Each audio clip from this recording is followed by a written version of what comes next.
All right, I am so excited to have the Starretts on this episode.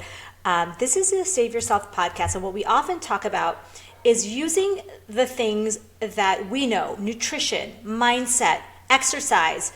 What are the things, faith, community, what are the things that we can be doing to actually save ourselves? Because I think a lot of us, including myself, grew up in this mindset of a doctor's going to save me, this medication's going to save me, this pill is going to save me, this tool is going to save me, and we never really take responsibility. And I think that why I'm really excited to have the Starretts on is that we're going to be talking about how to literally save yourself, like from a fall, from aging poorly, from, losing all of your muscle mass.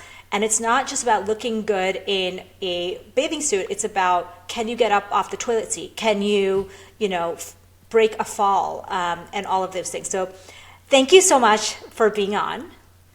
Thank you so much for having us. Heck yes. We're excited. So excited. And I'm going to start by reading your illustrious bios, but I'll be very short with it. But if you want to add something, you can. So You've already omitted that I'm a great dancer, so I just want to set the record. Oh, okay. Is that part of it? That's part of the bio?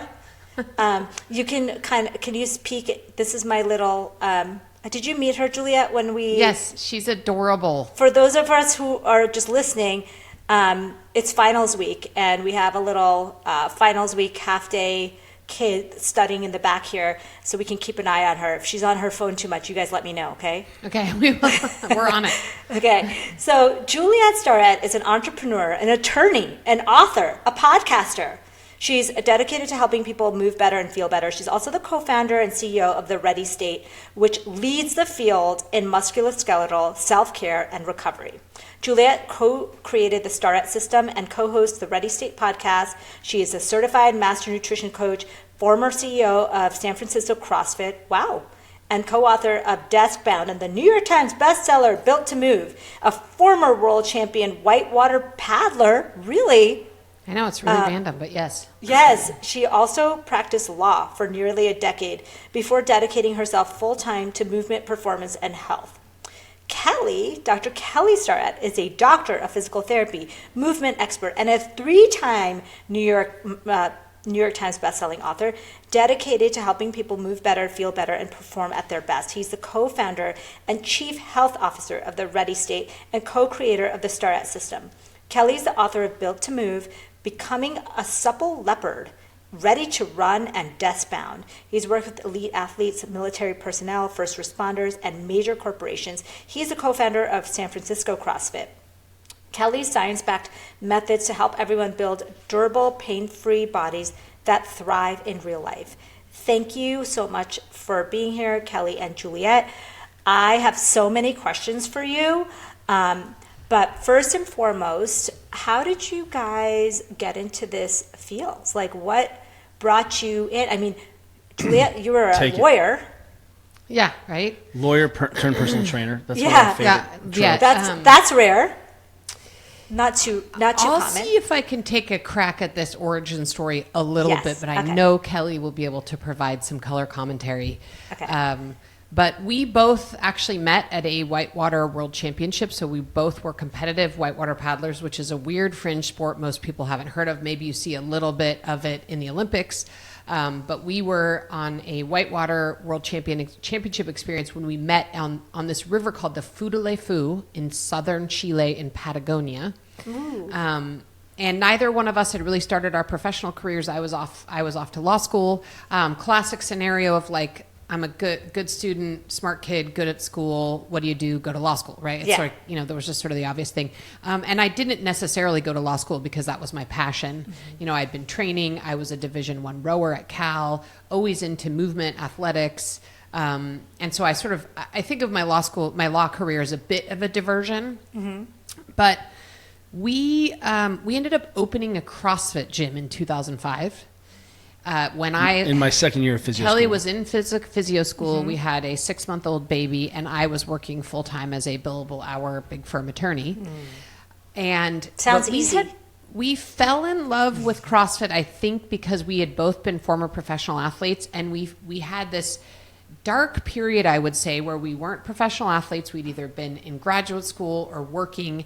We hadn't really figured out how to move our bodies in a way that felt good to us and felt interesting and engaging. And so we discovered CrossFit. And now that it's 2025, everybody listening to this knows what CrossFit is. They have a feeling about it. Chances are it's either a positive or negative feeling. There's rarely an in-between. But at that time in 2005, nobody knew what CrossFit was.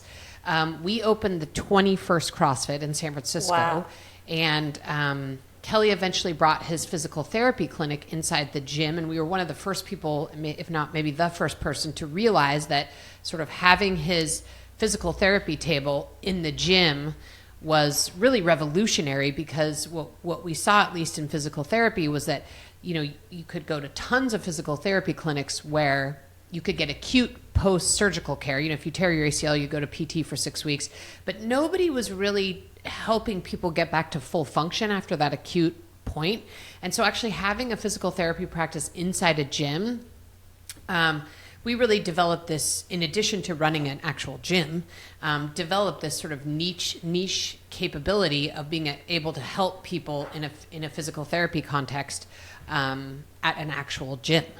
So eventually I left my law practice to run the business full time, and Kelly also left his more traditional physical therapy job and brought his practice inside the gym. Yeah, I think the only thing I'd add that is that we started to recognize that strength and conditioning, because we were working with, now being invited to work with all branches of the government, all the tier 1 military groups, lots and lots of professional teams, college teams, Olympic athletes.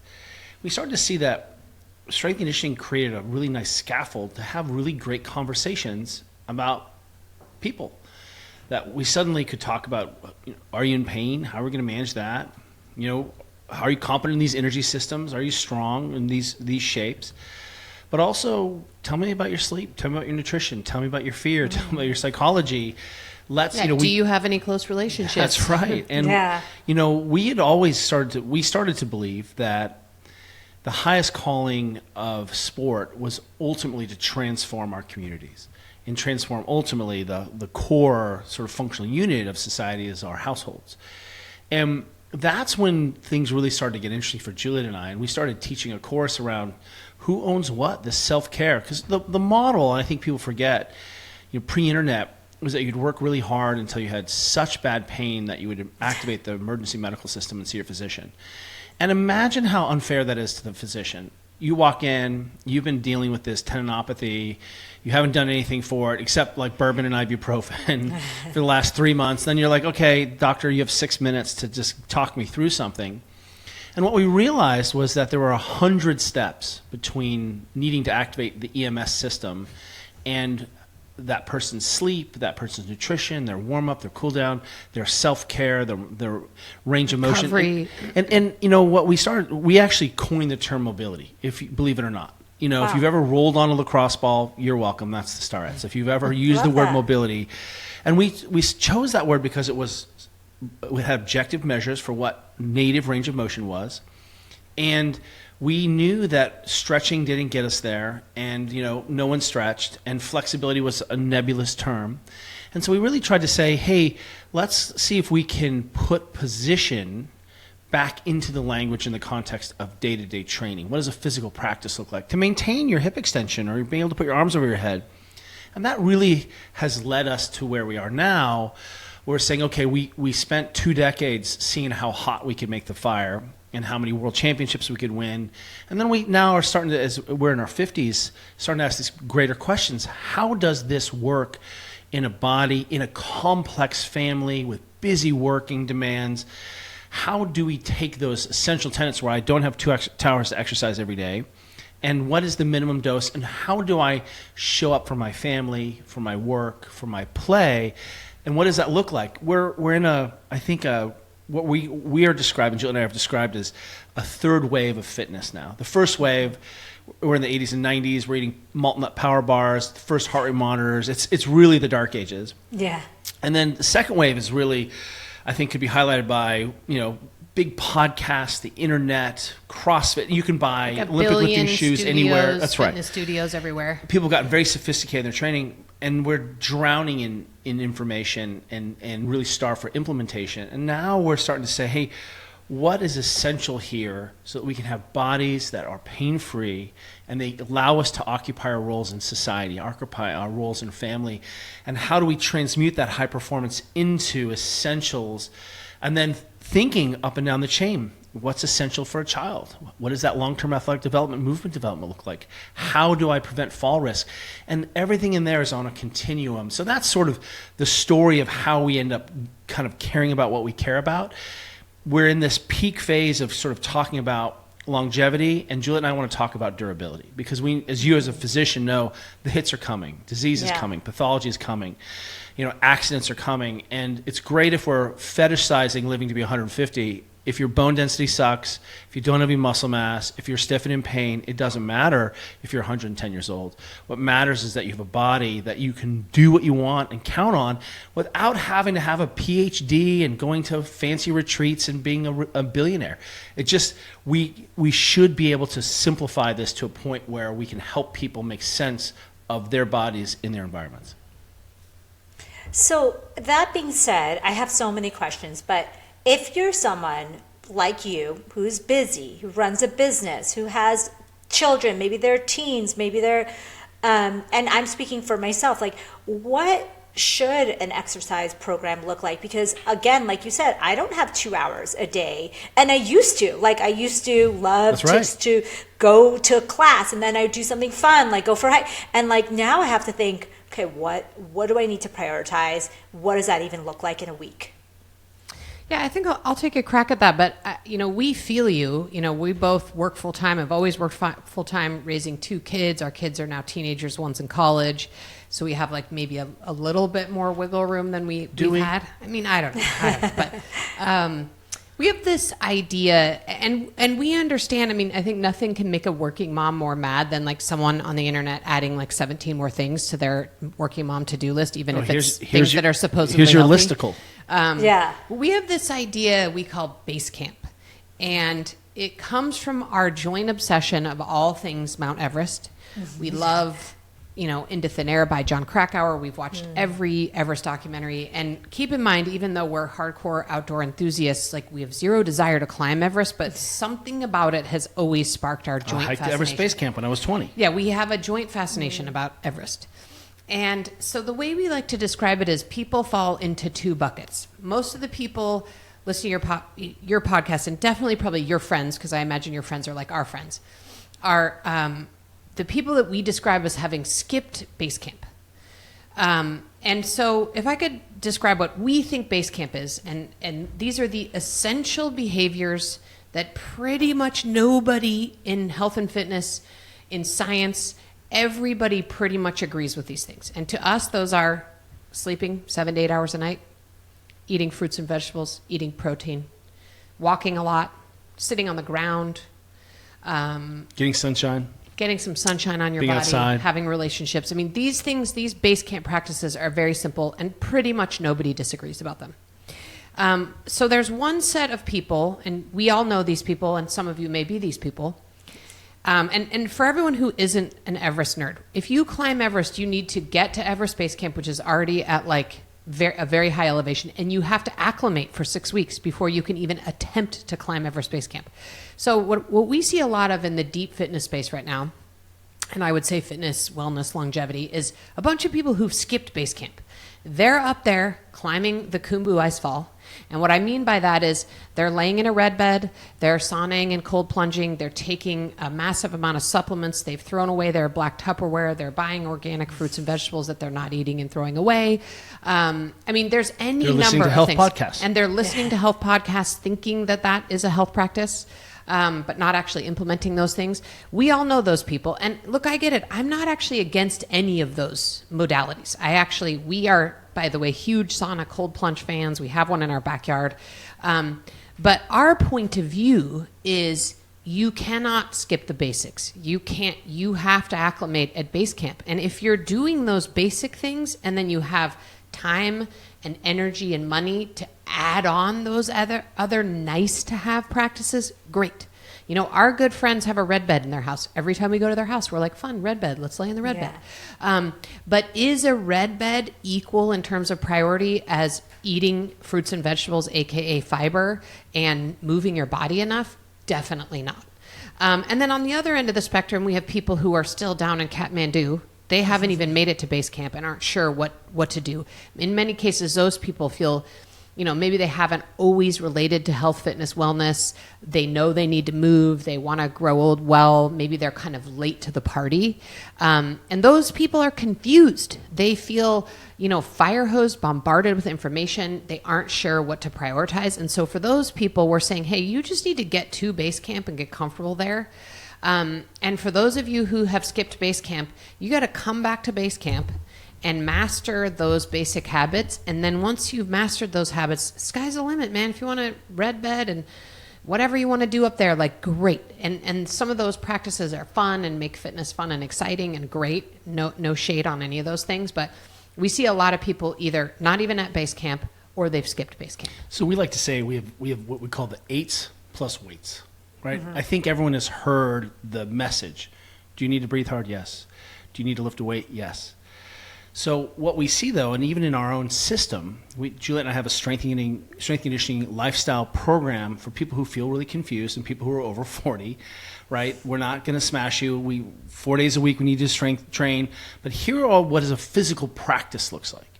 And I think what we've done is we've equated physical practice with I go and do a 1 hour discrete of exercise and everything else just sort of falls off. Instead of looking at holistically as a systems approach to making sure you're walking 8,000 steps a day. Why? The evidence supports that if you walk 8,000 steps, not 10,000, you can have 51 you get decrease. The lion's share of the benefits. Right. You have a huge decrease in all-cause mortality and morbidity. If you get at least 0.8 grams of protein every day per pound body weight, it means you're going to actually have to eat a lot of protein. And we see a lot of people are like, this is so much food. I don't want to eat all this food. I'm full all the time. I'm like, hey, you're osteopenic. You don't what did you think was going to happen when you did all of this toxic cardio where you just, you love to go to spin class and you don't eat? That's a recipe for losing your muscle mass. You've got to sleep. We say lay in bed for 8 hours a day. That means not looking at your phone for 8 hours. You don't have to sleep that whole time. You're going to have to train yourself. But let's be in bed for 8 hours without a phone, right? And so suddenly, the last one there we'll put on is we want you to eat 800 grams of fruits and vegetables. Why? Because that's actually an excellent evidence-based practice that you're getting enough micronutrients and enough fiber. And that can be, you're like, I only eat strawberries. I'm like, cool, eat 800 grams of strawberries a day. But what we're seeing is that 80% of America doesn't eat enough vegetables or fruits. And literally, it's 85%. It's an insane number. Where 80% of people haven't eaten a fruit, and 90% of people haven't eaten a vegetable. I think it's a full 25% of kids sleep 8 hours. The rest of them sleep less than 8 hours. So we have these fundamental errors in our biology. Like, we've been on this planet for 2.5 million years. Juliet's a little taller than she was 10,000 years ago. I'm a little fatter. But we'd recognize each other across the cave. Hey, what's up, girl? And what we know is that these are the things that human bodies, human biologies need to just function and do their thing. You're an expert in immunology and disease and pathology. If you don't have essential vitamins and minerals, it's real hard for your body to party the way it can party. And this is a message of hope and durability. Your body is so robust and badass. So resilient. And you're going to outlive your gonads for sure, but you're not going to outlive your knees. And when we start to layer in some of these essential practices, and I'm talking about an essential practice like we want you to sit on the ground tonight for 20 or 30 minutes while you watch TV. Any position goes. But I need that long lever, loading of your tissues while you're watching TV.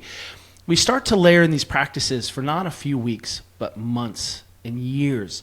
And it's transformational because if you didn't do anything else and you just did those things, you're going to sleep better, you're going to have better skin, you're going to be healthier than 95% of people if you just do those 5 things. If you want to go up Everest or whatever your Everest is, you're going to have a body that's now capable of handling that additional load, additional stress. And by the way, how do we know? Well, A, the evidence says all of the things I just suggested matter and works. And B, clinically, when we go into the Niners, the All Blacks, when we're working with Navy SEALs or Delta Force, these are the conversations we have. Show me that you're actually doing these things before we talk about, is the heaving snatch balance the best way to measure? We just see that it's so fun to get sort of, the siren call of sexiness and data and complexity. But let's start here, because what we find is if we can start here and do those things consistently, you're going to find a lot more additional capacity. And I want to tell everyone that one of the things that's happening is that you are at the limits of your sort of current tolerance. So if you have a deadline, if you have a sick child, if you have to care for a member of your family, if you get into an accident or a disease, you don't have any additional tolerance in the system. You're basically just scraping by. And what we're trying to do is build a little bit of insurance in the capacity of your life. Yeah, so a couple questions. So one is, tell me more about the sitting on the floor, because I think a lot of the other stuff is maybe familiar to a lot of people, but the sitting on the floor may not be. And for me, it's very familiar because I'm South Asian, come from an Indian background. There was a lot of sitting on the floor at temples and our trips to India. And now I don't do it as often, but I do it with yoga, and I try to do it as often as possible. But that deep squat, sitting on the floor, what is the importance of that? And so for someone who doesn't do that often, what does that even look like? Well, let's start by saying one of the things we need you to do is I need you to occupy the language of the human body. So if I was writing a story about the different movements and positions you occupy during the day, we'd find that there are just a very few words that you're using. You're using sit and stand and walk around a little bit and then lay down. And really, maybe you brought your hands up to your face, right? But ultimately, the language that you're occupying is just very sparse and very few words. And one of the things that we can do unequivocally just say, hey, what is it a hip is supposed to do? Have I done that with my hip today? And being a modern person, it's not your fault, because the world is blended towards not needing to put my arms over my head or take my shoulders behind me, right? Not needing to have my knee way behind my butt in a big lunge or to occupy a full squat. So what ends up happening first and foremost when we start to sit on the ground is we start to expose ourselves to some real end range positions. Our hips, our knees are coming more towards our chest. Our hips are in more rotation that they get than during the day. If I'm sitting crisscross applesauce or 90-90, I'm loading the fascia and the connective tissue of my hamstrings when I sit with my legs straight out in front of me. And these are all foundational positions because humans have been on the floor for 2.5 million years. And I would tell you that if you are struggling with pelvic floor dysfunction, one of the best low back pain, one of the best things you could do is start to say, hey, body, these are what my hips are supposed to do. I need you. I mean, Malasana yoga is a deep squat. Let's just be honest, which is the position that people who sleep on the floor, toilet on the floor, eat on the ground, you have to occupy that position to be a human being. But most people cannot or have not squatted butt to grass, hanging out, waiting for a bus, having dinner in Thailand. You're just sitting by the campfire in a deep squat. It's a position that we don't occupy. So what I'm telling you is your pelvic floor and your hip musculature and your endopelvic fascia will never be able to sort of occupy its role in your body unless it is touched and needs these shapes and positions or exposed regularly to these shapes and positions. So the magic here is asking, when and where am I going to do all of these crazy things? And what we have spent the last 20 years really becoming experts in is saying, when and where does the person own this behavior? And what we found is that if I ask you to sit down on the ground in the middle of the hospital during the day, you're like, nah, dog, I'm not doing that. I don't have time for that. But everyone starts to sit has time in the evening before they go to bed. And 20 or 30 minutes on the ground in any position, any shape. You can put a pillow underneath your butt if it's uncomfortable initially. You're going to find that we're not just going to play defense where we restore function. When we started talking about this, things were crazy. Like our elite cyclists started to express more wattage on the bike. So we would start to see that by restoring and improving some of their hip range of motion, loading these tissues, they went faster. So it's really about playing offense. The other thing I would add, and I mentioned this at a conference that you and I just attended together, but, and Kelly touched on this, but in countries where people sit on the ground, eat on the ground, toilet on the ground, sleep on the ground, the fall risk in the elderly is near zero. And the amount of orthopedic surgeries like hip replacements, knee replacements, ankle replacements are way lower. Lumbar disease drops. Lumbar disease, low back pain. And so there's something to this. And every time we go around to a conference and talk about this, and if there's anyone of Japanese or South Asian descent in the audience, they are literally shaking their heads because they all have a grandma who's probably 95 years old, who has literally no problem getting up and down off the ground, sitting comfortably in your cross-legged position.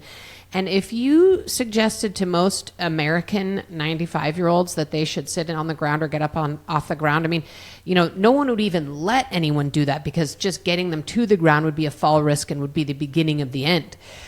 So what that tells me is, these are shapes that the human body can do and continue to do for an entire human lifespan. But if we don't ever touch those positions, we're not going to be able to maintain those positions. And, one of the things we like to tell everybody is, unlike our bone density and our muscle mass, which may decline. I think they're starting to learn it doesn't necessarily have to decline as much as we when thought. You're 70. But it's declining a little bit. Mostly we're trying to stave off that decline at a certain point in our life. Your mobility actually doesn't have to change and could theoretically improve with some work. And so, it's this sort of foundational practice. And one story I'll tell is Kelly was doing a big lecture at the Olympic Club in San Francisco, which is like this fancy gym and huge fancy gym that's been around for 100 years. And, athletic club. It's a big fancy athletic club. And, he stood up to do his lecture and said, hey, everybody, just move your little folding chair to the side and sit on the ground. And you could not imagine the moans and groans. Some people had to experience Kelly's entire lecture from a laying down position because that was the only way they could manage. So it's actually pretty shocking, especially for people who are comfortable sitting on the floor, to just be in a big group where you see how far away from normal we've gotten. And again, it's not anybody's fault. In this country, our entire environment is set up for us to be sitting a lot. And it's hard to sort of override those environmental cues all the time. But again, that's why we love this practice of sitting on the floor while we watch TV. Like, we love TV. We love to, it's like one of the ways we like to, deload, de-stress at night. Dude, and Andor. Yeah, we're obsessed with Andor right now, the Disney Star Wars show. But again, in speaking of this sort of long list of things, we're all tired. One of the things I can do after a crazy long day where I feel stressed dealing, 8:30 might be the first time I'm sitting down to rest and relax. Like, sitting on the floor doesn't feel like a big extra lift, an extra add-on. In fact, once I do it, I find that my whole body loosens up and I feel better. And then, lo and behold, we have like a basket of mobility tools sitting right there. So if I'm already sitting on the floor, I'm like, oh, my calf is feeling stiff. So I'm going to maybe roll my calf a little bit or, just try different positions. And you're in the hospital and you see what the terminus of a lot of choices spread out over decades looks like. Our windows of movement choice become very small. We don't have a lot of extra capacity to solve novel movement problems. People are very timorous, they're very stiff. So all of a sudden, if you, for example, the number one reason you're going to end up in a nursing home is that you can't get up off the ground independently. But what if, just starting now, you had to do that once or twice a day? You had to get up and down off the ground. And you just started to rinse, wash, repeat over decades. What you'll see is that ends up being not such a big deal. Recently we just had, on our own social media, we highlighted one of our superstars' friends, Dr. Vonda Wright, and she was talking about doing the sit and rise test. Can you cross your legs and lower yourself to the ground, just like every child and any person who lives abroad in these places, and then can you get back up without putting a hand down? And interestingly enough, that is not end range hip flexion. It's not end range knee flexion. It's not end range ankle flexion. A deep squat, ass to grass with your heel on the ground, might be more challenging. But this is a real medium position. Mm-hmm. And then to lean forward is going to require that you actually have a little hip range of motion, a little extra. And when we ask people to do that, they're shocked that they can't do it. And that's the problem, is that our lifestyles hide and inoculate us from sort of the exposure of the limitations of our capacities. We don't have to, I don't have to do that very often, right? I haven't sat in kindergarten with crisscross applesauce for 100 years. So, but when people in the comments start talking about it, I can't do that, I have a meniscus problem. I can't do that, I have my knee replaced. That's dangerous. How, this is impossible. Like, I'm too stiff. What you see is like, wow, that's the story. And remember, people got here because our environments and the things that we did, and how we talked about medicine and lifestyle were very pill-based, very sort of, interventionist-based, instead of democratizing these practices and getting people exposure. And look, if you're listening to this and you can't lower yourself to the ground, you can use the couch, get on the ground, then sit cross-legged. That's how we start. And we'll eventually begin to build the capacities to restore these things. At no point does your body stop healing. At no point is it too late for you to start adding capacity back. I know this is your podcast, but do you have family members who are older and have literally no problem moving in those ranges of motion? Yeah, absolutely. I was going to tell you guys the story. You will die. So my dad is one of 5 brothers, and they got the opportunity to come to the U.S. In India, they were very poor, and they had a bike to go to college. Like, he would always say, like, they would fight, the 5 brothers would fight, like, whoever woke up the earliest would get the bike, the rest of them would have to walk or take the bus, and, like, all these things, eating local foods. And the mom, and then my mom, once he got married, would make food, and then they came to America in their 30s, and I was a little girl. And what happened there is so tragic when you think about it backwards. So what happened is, you get 2 jobs. He was like, going to get his master's at night, working full time. My mom got a job. They didn't have time to cook, so there was a lot of like processed foods and Coke and pizza because it was so much more convenient when you're working long hours. And then he was like, you didn't walk anywhere, right? Like, you drove everywhere. And within a couple of years, him and all of his brothers were diagnosed with type 2 diabetes, like in their 30s. And they were not obese, but their lifestyle had so drastically changed, and their food choices had so drastically changed. And he said, like, he could not figure out what was going on because it didn't seem like there was it's such a part of our culture. Like, everyone's doing it. Like, everyone is eating, back in the 80s, it was like Pizza Hut and Taco Bell or whatever it was. And I think what happened is, when they got that wake-up call of disease, they basically had to say, all of them, and my dad's older brother is a cardiologist, and so they said, all right, we have to clean up our diet, we have to start doing things. Even though society doesn't mandate that we walk anymore, we're going to find ways to get that done. And so I think it's like, just like you're saying, like, it's not required in our modern lives to be moving a lot, to be eating healthy foods. Like, it's almost like a normal thing to live like that. And so that's what really got me interested in nutrition when I was a kid, because I was like, wow, like, this is crazy. And it kind of turned their lives upside down because they all had to kind of learn what to do to stave it off. But yeah, like, I had a grandfather that came to America, my grandmother, like, they were so hardy and lived such a long, mobile life that it just tells you, because they didn't have the choice of a car. They only had a bike or to walk, and they had to get down on the floor, and then they had to learn, how to cook or eat foods because they didn't have like Uber Eats. Then. So right.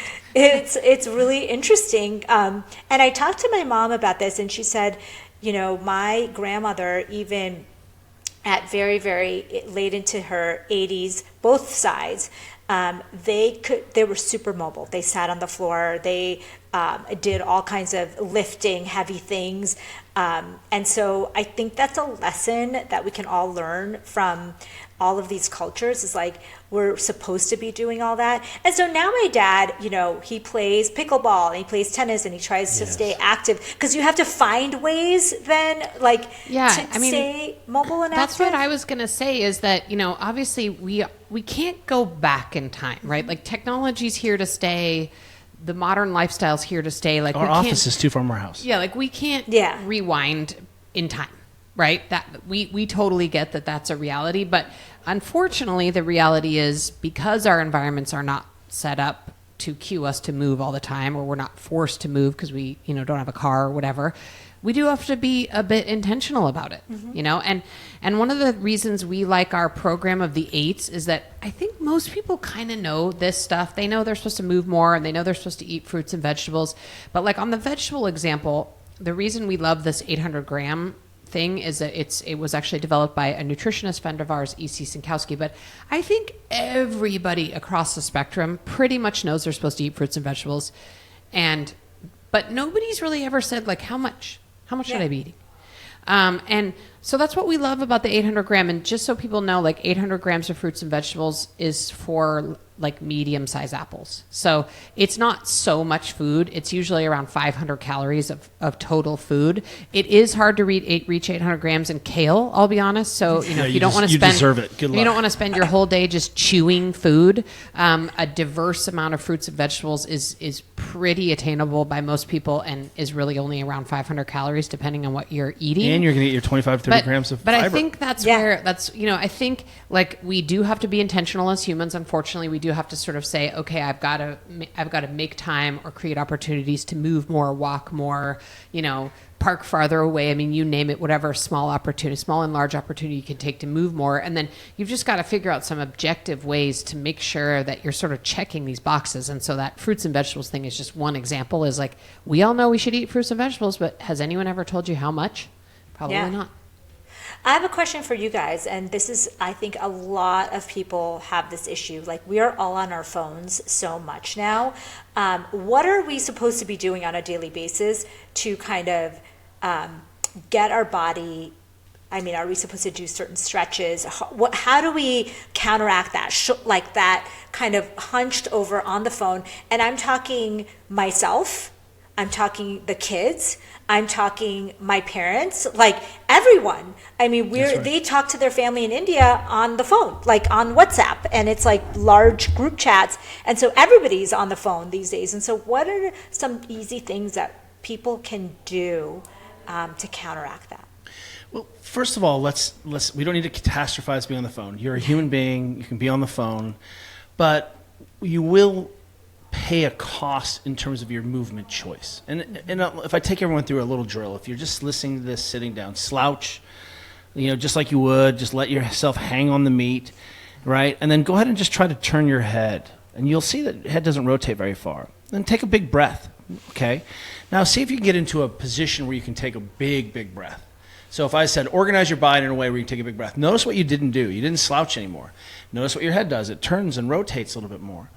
So what we're trying to help people recognize first and foremost is that this shouldn't be about pain, no pain. You're not going to get text neck, and your cervical spine's not going to explode, but you will lose movement choice and option. Now you're not taking as big a breath. Now your diaphragm doesn't work as well. Now your shoulders are starting to function differently. So what we're starting to see now is that if I'm engaged in a certain set of behaviors, I'm just basically adapting to the patterns and the postures and the environment that's around me. That I'm saying, hey, this is what I value. And my brain's like, we got you. Let's do it. Let's round it up. And so one of the things that we start to say is, well, maybe I need a little movement practice in the day. And if someone just did sun salutation in the morning for 15 minutes, I would say you would see drastic changes in how they organize themselves, the breaths they could take, the rotation, the access to their physiology. It's almost like someone thought about this critically and said, hey, we should do a little bit of some kind of movement as a human being. And we should probably do that first thing in the morning. Let me introduce everyone to yoga, right? Mm-hmm. That's what yoga is. Mm-hmm. Or you're like, no, Joseph Pilates is my my dream boat. So all of a sudden you're in Pilates and you're like, wow, I'm rounding my spine a lot because I need to round my back. I need to extend my back.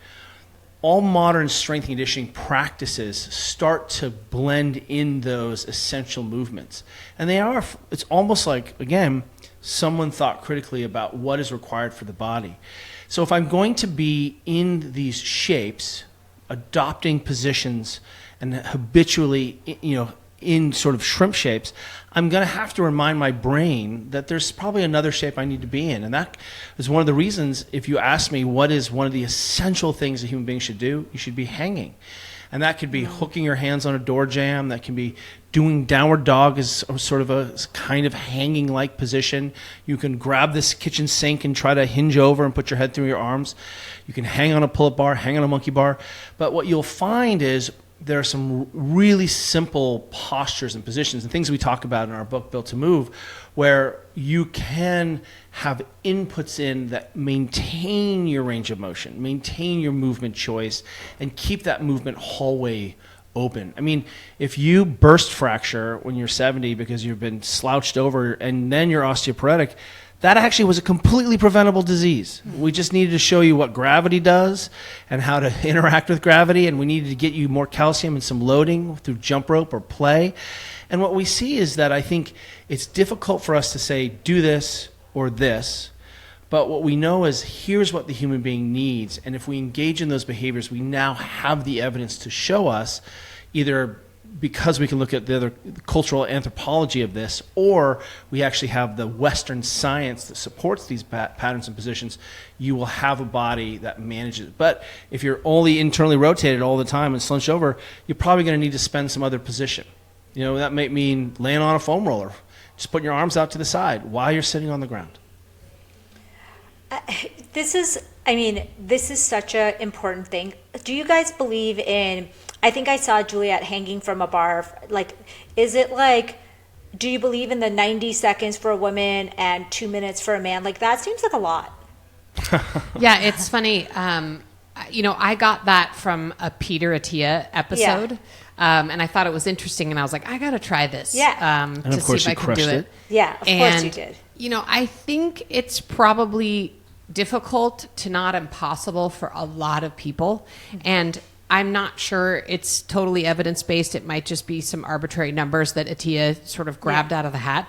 But what I liked about the test, and I was curious about, is I do subscribe and believe to the vast amount of science that shows that grip strength is really important, and not in and of itself, but because it's a proxy for overall strength. Mm-hmm. And what I liked about the test is doing grip exercises changes nothing. Yeah, it changes nothing. But what I liked about the test in particular was it was like twofold, right? If you're like a big, huge dude like Kelly, who is heavy and dense, the hanging from the bar is going to be really difficult, but probably carrying his own body weight and weight is going to be easy. Yeah. And sort of the flip side, right? If you're a really lean person, you're probably going to fare better on this hanging thing and maybe not fare so well. So I liked that you kind of had to do both things. And they're function tests. Yeah, they're function tests.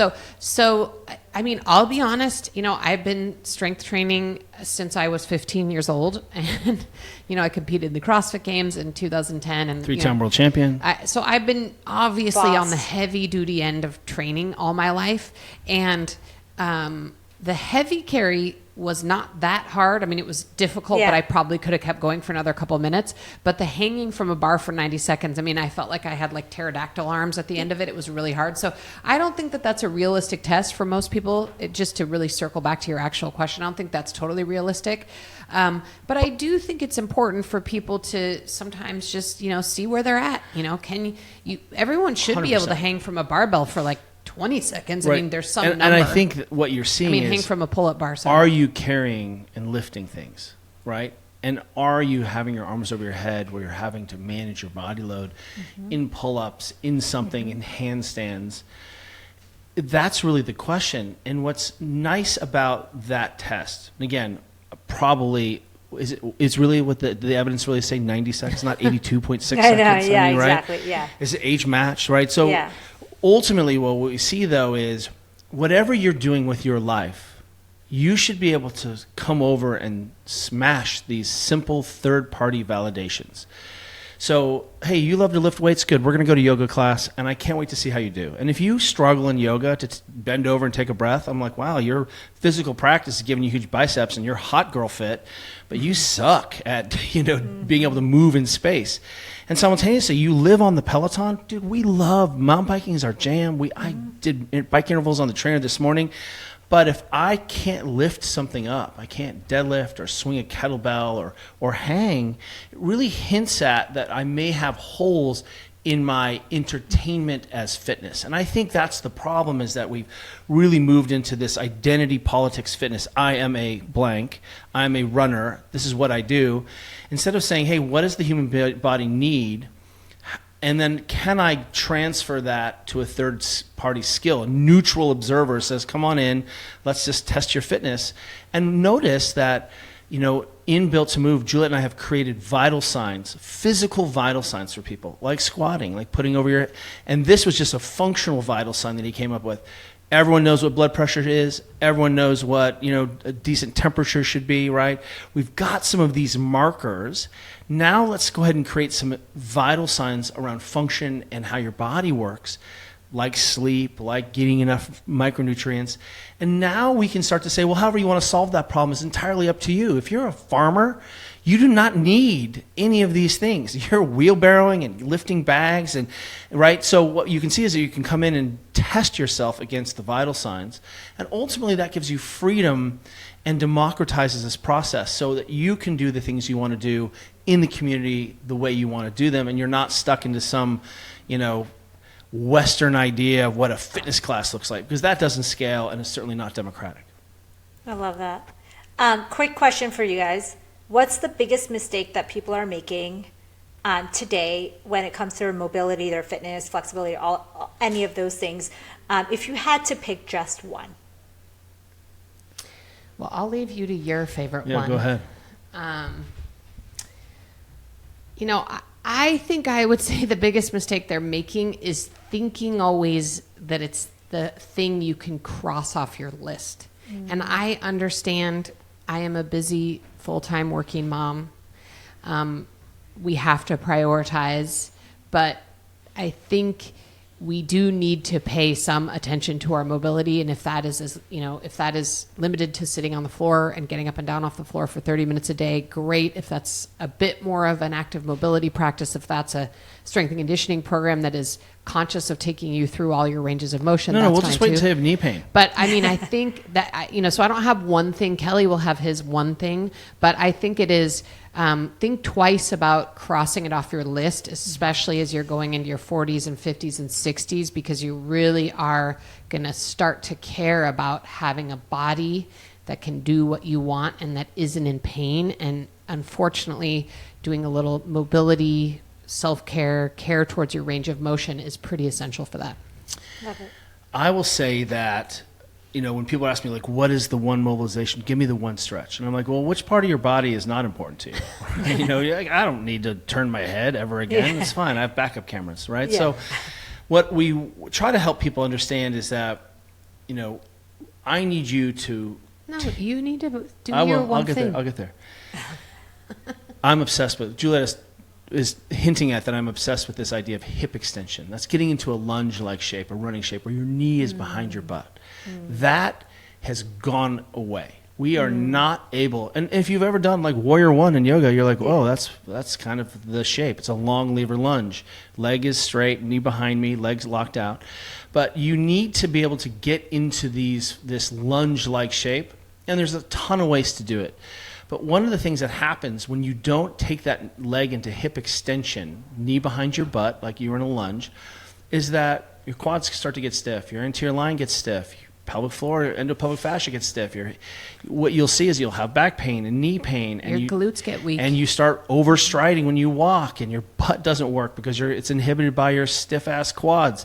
And the sequela of stuff that happens, just simply because you're not in hip extension a lot, means that probably need to do some isometrics there, need to have some exposure, get into a lunge, rear foot elevate, split squats. You just need to be in that shape a lot more. And as we become more modern, that is the thing. And it's one of the reasons why pickleball is so dangerous for people. They don't have access to this. This is where they tear their Achilles because they have never gotten into a lunge and done an isometric. The brain doesn't know how to handle that, and its tissues have gotten stiff. And what we see is, that when they invented the elliptical machine, for example, it solved everyone's problem because you can watch someone elliptical machine and the knee never goes behind the butt. It's a perfect little flexion machine. It's just a different form of bike riding, everybody, where you're just stuck in this little chair-like shape. No wonder we're so good at the Peloton. It's more chair activity, and I'm just in this little hunched, robot shape, breathing hard. So ultimately, I'm a big fan of that, and I'll say something radical. I think you need to develop a breath practice. I think that as your diaphragm gets weak and as your rib cage and chest cavity become less pliable, less compliant, you will see significant changes in VO2 max, in falling and breaking ribs, and how your shoulders articulate with your body, and how your head carries the thing. So if you did a few minutes of some breath work every day where you're really working on maximal expansion and contraction of these things, welcome to Wim Hof, Oxygen Advantage, XPT, all the people out there doing great breath work.